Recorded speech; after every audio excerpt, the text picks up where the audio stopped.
I'm not flying with him.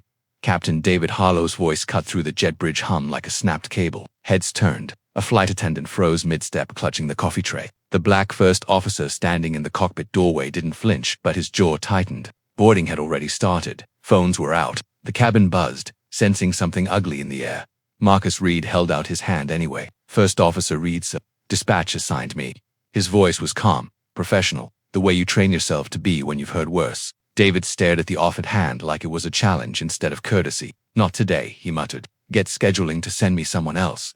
A gate agent, suddenly sweating, stepped between them, whispering about delays, connections, FAA duty times. Passengers were watching. One woman in 12A, an older black nurse, peered down the aisle with narrowed eyes, feeling the shift in the mood without hearing the words.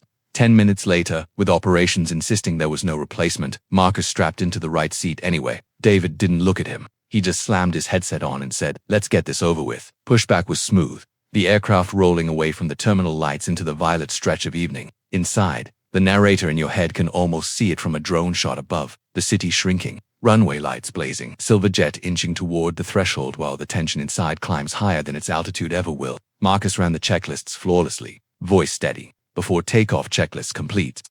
David responded in clipped syllables, eyes forward, hands rigid on the yoke. Set takeoff thrust, engines roared. The aircraft thundered down the runway and leaped into the darkening sky. In the cabin, a teenager gripped the armrests. Beside him, his mother smiled nervously, pretending she wasn't afraid of flying. The nurse in 12A closed her eyes and whispered a quiet prayer, unaware she might be praying for the very man who wouldn't fly with someone who looked like her. At 10,000 feet, the cockpit lights dimmed. Outside, cloud tops glowed faintly under the last smear of sun. Inside, silence. Two men sharing the same cramped cockpit, separated by a gulf wider than the sky.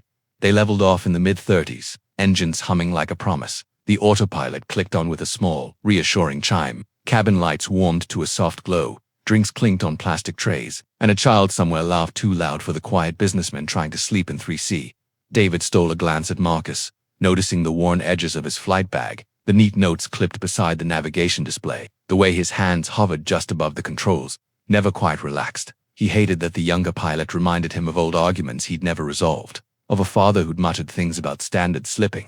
Whenever the TV showed somebody who didn't look like him in a pilot's uniform, company ATC crackled in his headset. Routine instructions. Turn right heading 350. Maintain flight level 340. Marcus dialed in the heading. Voice flat. Right turn 350. Level 340. Checked. The storm on the radar looked distant. Just a smear of green and amber far off to the left. Nothing to worry about. Somewhere below, the last city lights vanished, replaced by an ocean of black. The passengers settled. The flight attendant started the coffee again. For a moment it felt like this flight might just pass in silence. Then the left engine coughed. It was a single ugly bark, followed by a shudder that rippled through the fuselage. Coffee sloshed in cups. The teenager's eyes flew open. In the cockpit, warning chimes stabbed the air. The left engine's gauges dipped, then spiked. What was that? David snapped, though he'd heard it plenty of times in SIP. Before Marcus could answer, a second violent jolt shook the aircraft. A bright flash outside, a flock of birds, far higher than they should have been, streaked past the nose like a dark smear of fate. Then silence where there should never be silence. Both thrust levers slid back on their own as the engine spooled down. The roar faded into a sickening hush. The nose began to lower. Multiple alarms screamed at once. "We've lost both engines," Marcus said, voice tight but controlled. The altimeter started unwinding like a countdown. The plane was no longer a powerful machine. It was a glider full of souls, suspended between earth and sky by angle and airspeed alone. In the cabin, the lights flickered. A baby started crying immediately, as if feeling the drop before anyone else. People looked up, confusion turning to fear in slow widening circles. "Best glide," Marcus said quickly. "Speed 300 knots. We need to pitch up a bit." David's hands hovered, frozen for a heartbeat as every nightmare scenario he'd ever trained for arrived at once. Dual engine failure at cruise. No thrust, no easy restart guaranteed. His throat tightened. For the first time in years, he felt not in control. Marcus didn't wait. He nudged the yoke, trimmed the nose. "I've got it," he said, not as a challenge but as a plea to reality. The aircraft's descent rate eased. "We're stable. For now. Don't you touch my airplane," David snapped. But his voice cracked, betraying the fear he'd never admit. Marcus didn't look at him. His eyes stayed on the panel. "Captain, we've got maybe 15-20 minutes of glide before we're out of altitude. We need a plan." In the back, the nurse in 12A clutched the armrests as the feeling of weightlessness brushed her stomach. The PA chimed. A flight attendant's voice, trembling but brave, came over.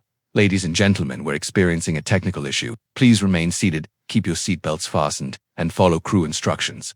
A rosary clicked in someone's shaking hand. A grown man in 7D wiped a tear he didn't understand. Mayday, mayday, David forced out at last, keying the mic. This is Skyline 287. Dual engine failure. Flight level 330. Gliding. His voice steadied as training finally bulldozed through Pride. ATC responded in a rush of vectors and options, but the words blurred. Terrain, distance, closest runway. Marcus's fingers flew over the overhead panel. APU on fuel, crossfeed. We'll try a restart. He rattled off the restart checklist from memory, the same one he'd practiced 100 lonely nights in a simulator when no one was watching, when every failure screen felt like a promise he'd prove wrong. Ignition. On. Fuel pumps. On. David watched, then finally joined him. All right, he muttered. We do this together. It wasn't an apology. Not yet, but it was the first crack in the wall. The engines coughed once, then again, failing to catch. The descent rate crept higher. ATC gave them a small regional airport ahead, just on the edge of their glide range. We're not going to make it if we stay too fast, Marcus said. But if we slow too much, we stall, David shot back. They argued with numbers and angles, not ego now, carving a fragile corridor between falling and flying. In the cabin, some passengers prayed, some texted final messages that might never send. A little girl in the back asked her mom if they were going to die. Her mom lied and said no. They broke through a thin layer of cloud and suddenly the world appeared below, a patchwork of dark fields, a faint glow of a small town, and, far off but real, the pale line of a runway like a lifeline thrown from Earth. There, Marcus pointed, runway in sight. It was still too far, too low, too uncertain. We're landing dead stick, David said, almost to himself. No second try. One shot. He clicked off the autopilot. The yoke felt heavier than it ever had. Every tiny input mattered now. You handle radios, callouts, and checklists. He told Marcus. I'll fly.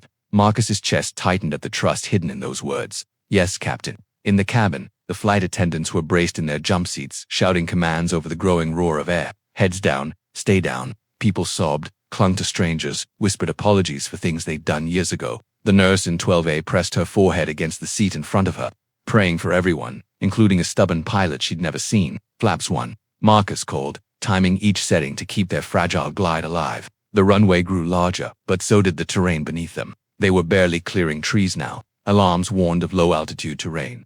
Sync rate. The cockpit felt like a storm of red lights and desperate breaths.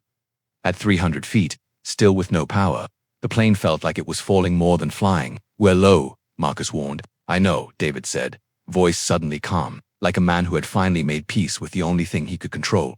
How he faced the next few seconds. We ride the edge. No more, no less. He eased the nose, feeling the buffet of near stall, using every hour of experience, every landing he'd ever made, every mistake he'd learned from. The runway threshold rushed up. The passengers were silent now, a whole cabin holding a single breath. Hold it, Marcus murmured. With a bone-rattling thud, the tires hit. The jet bounced once, then slammed down again. Spoilers popped, brakes screamed. They barreled down the runway. No reverse thrust to help, just rubber and friction and a prayer. Emergency vehicles raced alongside, blue and red lights strobing the cabin. The aircraft finally lurched to a stop near the far end, smoke curling from the brakes. For a second, no one moved. Then a single sob burst into wild applause and hysterical laughter all at once. They were alive. The evacuation was chaotic but controlled. Slides deployed. Passengers tumbled into wet grass under spinning beacons and the smell of hot metal. The nurse in 12 amperes slid down and fell to her knees, kissing the ground. The teenager hugged his mother like he was 5 again. On the runway, David and Marcus stood under the wing, chests heaving, uniforms streaked with sweat. Reporters' cameras were still far away, but phones were already pointed at them. One of the flight attendants' eyes red whispered, "They're calling you heroes." David looked at Marcus, really looked at him, seeing not skin but the steady hands, the precise commands, the calm in the storm. "I was wrong," he said hoarsely, the words heavier than any checklist. "If you hadn't been there." He didn't finish. Marcus swallowed, emotion burning behind his eyes. "We did it together, Captain." Later, when the story hit the news, some would replay the shaky video from the gate. The moment David refused to fly with his black co-pilot, but the part that stayed with people was the image of them afterward, two pilots side by side, answering questions, each one insisting the other was the reason a plane full of strangers got to go home. In the end, David's heroism wasn't just in the landing he made, but in the prejudice he finally let crash and burn behind him.